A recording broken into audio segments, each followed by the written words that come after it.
কি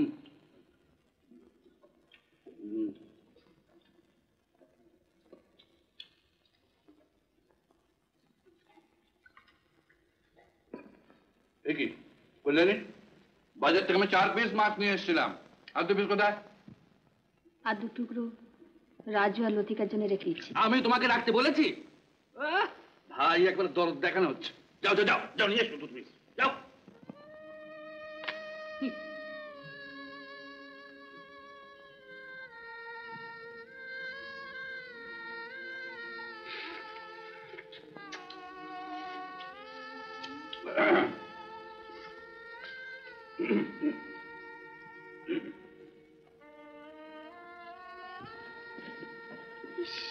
সব খেয়ে দিল।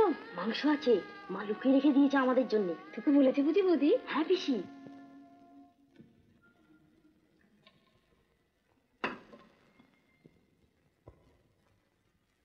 এক, 2, 3, 4, 5, 6, 7, 8। মাংস কম কেন?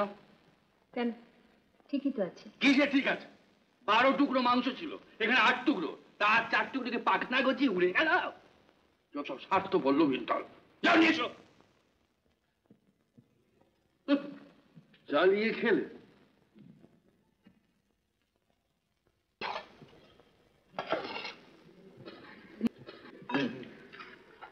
নিজে যত খুশি, কেউ বারণ করছে না। বাচ্চা দুটোর জন্য তো 2টো বেশি করে আনতে পারতে।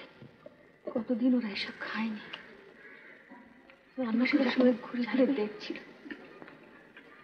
আচ্ছা, তুমি মানুষটা কি গো? আমি অমানুষ হলে এই বাড়িটা বারফারটাই মারতে হতো না।